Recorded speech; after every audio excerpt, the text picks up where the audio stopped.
cold in here? Don't know. Oh man. So Tim Means. Yeah. Big name. Mm-hmm. What's the feelings like about this one? Dude, I'm loving it. Tim Means is an OG. He's a veteran. 45 fights? Close to 50. Dude's on point, man. I'm looking forward to it. He's beaten a couple guys that live out here in Texas, that train out here in Texas, way before he ever got to the UFC. So get it back in blood. I'm a fan of Tim Means as well, just because he's been around for a long time and I've watched him fight for a while. But that being said, we put all that to the side and we go to work.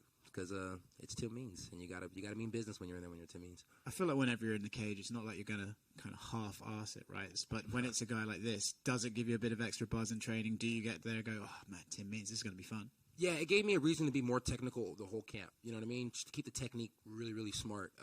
Still be the best athlete that I can be, but keep it really technical and smart. Just because when you're with an OG like that, you're with a guy with that many fights. They got a tendency to make you do things that they want to make you do. You know what I mean? They have a tendency to do things that's just different, man. They really bring that fight in a whole different aspect. So I had to stay technical because Tim's a pretty technical guy. He's a really good guy when it comes to fighting. So, yeah, I had to get a little more technical. I had to sharpen some things up in the striking department and keep my grappling going because I know he's a wrestling coach out there in New Mexico. So, man, this is going to be a full one. Do you feel like that might be something you're going to have to think about in the fight? Like, okay, I can't just get into a big war with this guy. Like, keep it clean and... Nah. There's no war. There's no war. I mean, as many fights as Tim Means has, I have a lot of fights too. There's no war there. If Tim looks to have a war, he gets clipped and he gets knocked out. I hate to be like that, but that's how it is. If Tim looks to be technical and he looks to be smart, he gets outpointed, he gets outclassed. If Tim looks to wrestle, well, fuck. You know what I mean? I've been working on the wrestling for over a year now, and I believe that I work on anything over a year, it's a fucking problem. So I don't know what the fuck Dominic Cruz was in there talking about, but it's gonna be a fucking problem. What was Dominic Cruz saying? Nah, man, he asked me something about my wrestling. I don't like the way he asked it. I don't like that guy, bro.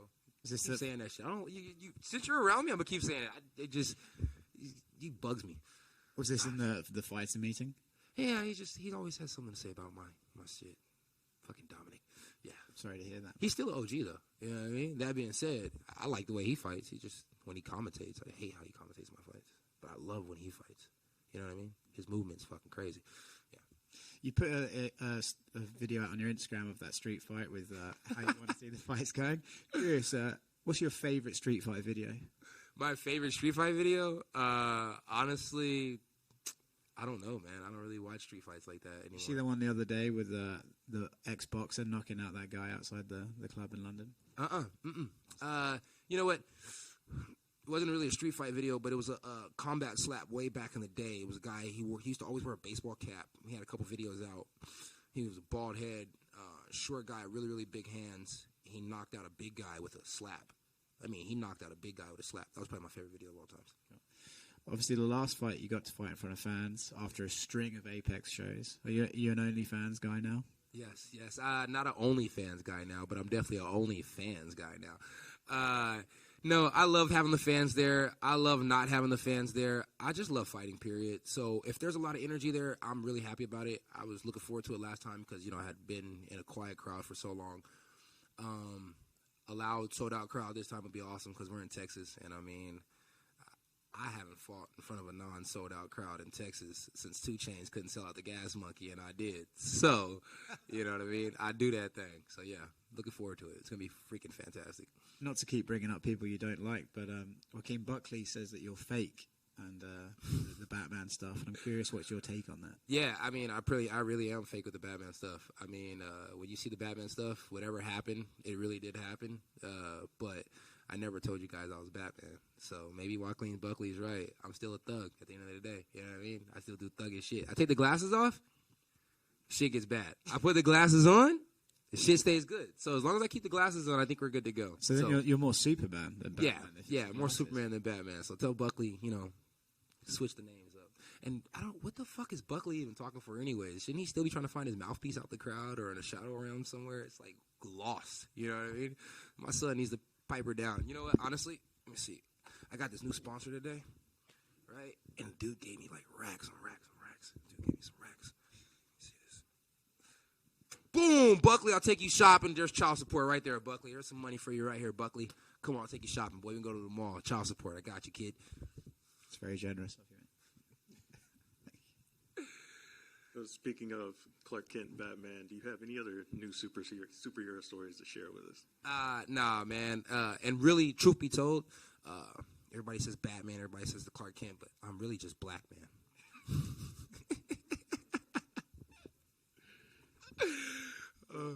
Talking about this fight in particular, Tim Means, one of the things he said in a recent interview was that he wants to get you talking because he thinks getting you talking in the middle of the fight kind of takes you out of your comfort zone. So, I mean, whatever. I mean, I've heard all kind of different things when it comes to the talking thing. Some people say it takes me out of my comfort zone. Some people say it puts me in a different zone. I don't really care. I mean, me personally, if he wants to talk, we could talk. If he doesn't want to talk, he wants to shut up, we want to fight for 15 minutes, we could do that too. It doesn't matter. Either way, I don't have to talk to him to talk. I could talk to somebody else. You know what I mean? I don't have to talk at all to win the fight. Look at the Charles Oliveira fight. I don't have to talk at all during the fight. Still have a big mouth and a meme moment. I could just throw 2 thumbs up and go viral. So I don't really care. Tim needs to worry about one thing only. Who's going to be the better man that night? Fuck who's talking. Fuck who's doing this. Fuck who's doing that. Who's going to be the better man that night? That's all Tim needs to worry about. All that. He does this. He does that shit.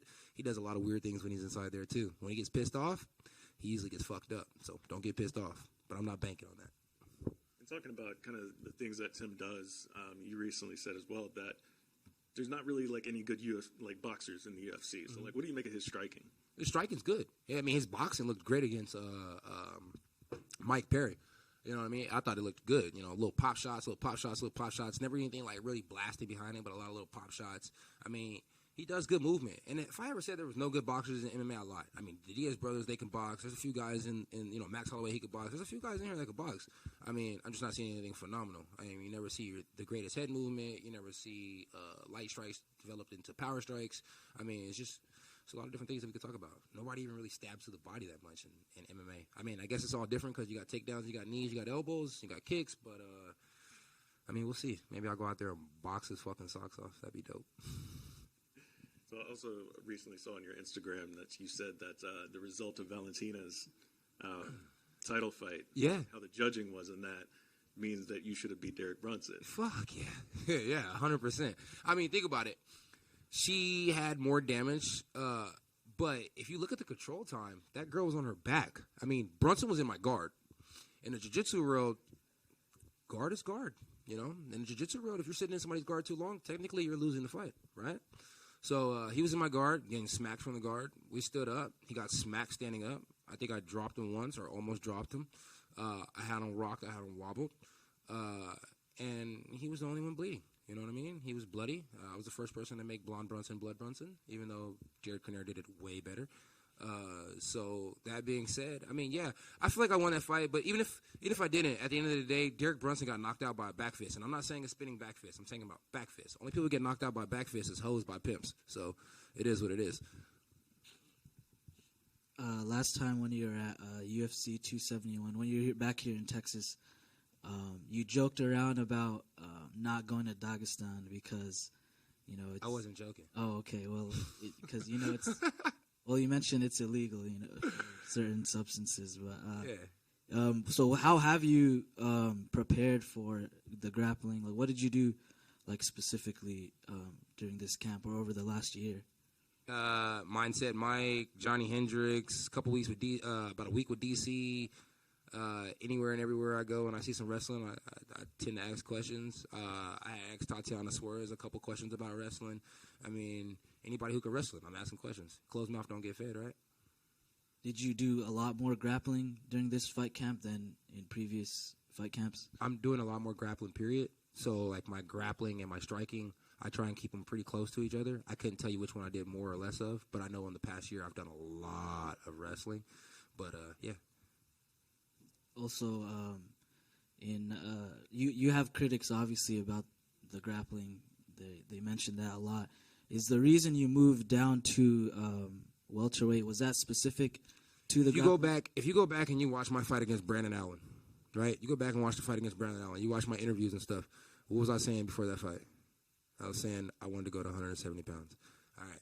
If I had a nutritionist when I first got in the UFC, or if I knew that they had this ball-ass nutritionist, I would have went to 170 pounds. You get what I'm saying? What does every athlete do when they go for fight week? What are they doing? They're cutting weight. What does Kevin usually do?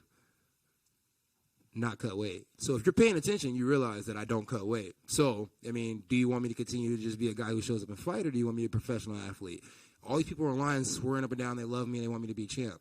So probably the best way for me to be champ is to be a professional athlete. You know what I mean? So don't ask me if I went down because of this or that. I'll stay at 85. I asked for my last fight to be at 85. I asked for the Kelvin Gastelum fight. I asked for like 3 or 4 fights when they all fell apart. DiPricio, that's his name, right? I call him Dupussy. Yeah, Dupussy. He needed a fight, right? I asked to show up for that fight. They told me no because now that I'm at 170 pounds. I think they like that I'm at 170 pounds. I think they like that I'm cutting weight. I think they like that I'm being professional. So that's why they're keeping me here. If it was up to me, I would fight at 170 and I'd fight at 185 pounds. You know what I mean? I didn't get ranked after my 170 fight, but I was still ranked at 185 pounds. Darren Till is ranked at 185 pounds, and the fucker can't win a fight to save his life, right? He got finished against Derek Brunson. I went to decision against Derek Brunson, and then turned around and fought Marvin Vettori a week and a half later, 2 weeks later, a couple weeks later on another main event. Went to decision with him as well. Granted, I lost both, but these are 2 guys who are ranked in the top 10, top 5, and I don't think that Vettori beats either one of those guys, and he's still ranked, which is crazy to me. And if it's about clout, I got pretty good clout, so I should still have a number next to my name at 85. So the question you asked me is a good question because I've been thinking about it for a while. Yes, I should have a number next to my name at 85. After this fight, I should have a number next to my name at 70, and I should be able to fight at 85, and I should be able to fight at 70. You know what I mean? And if you want me to win fights at 85, quit giving me guys that are going to hold my eggplant for fucking 5 rounds. You know what I mean? And we'll be okay. So, no, I did not drop weight classes because of nobody. I dropped weight classes because you guys want me to be a professional athlete. No, please, media, never ask me that fucking question again. Thank you. I apologize. To your credit, the welterweight division is stacked with the wrestlers, so it's not like you're. It's like I ran right to the wrestlers, right? It's like I said, all right, cool. I went and worked with DC. I worked with Johnny Hendricks, some of the best wrestlers that ever graced the octagon. Let's go to where the wrestlers are. Yes, I love fighting. Thanks. Thank you. So part of you thinks like, well, at 85, you kind of fought Brunson and Vettori. Those are the big wrestlers up there. So now the best, right? They're probably the best wrestlers in that weight class. You got them out of the way now, so why didn't you go back up and fight some of the strikers and work your way up that way? And be fighting fucking Izzy in 2 fights, right? I mean, it makes sense. Or even go back up, win a fight at 85, win 2 fights at 85, and get a Brunson or a Vettori rematch. Because I think after this year of wrestling, I think I'm a lot better at wrestling. But it's not up to me. You know what I mean? My job is just to simply show up whenever they tell me I got to fight. I mean, Dana's here this weekend. Dana's here this weekend? Yeah. He likes me, but I don't know if he likes me enough for me to pull strings. I feel like he likes you, and then you annoy him, and then he stops liking you for a little bit. Yeah, I think that's how it goes. It sounds like all my relationships, too. So, you know, it's just who Kev is.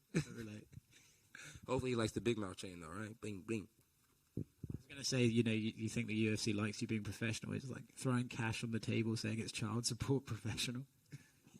I got to take care of my kids. Buckley is my kid.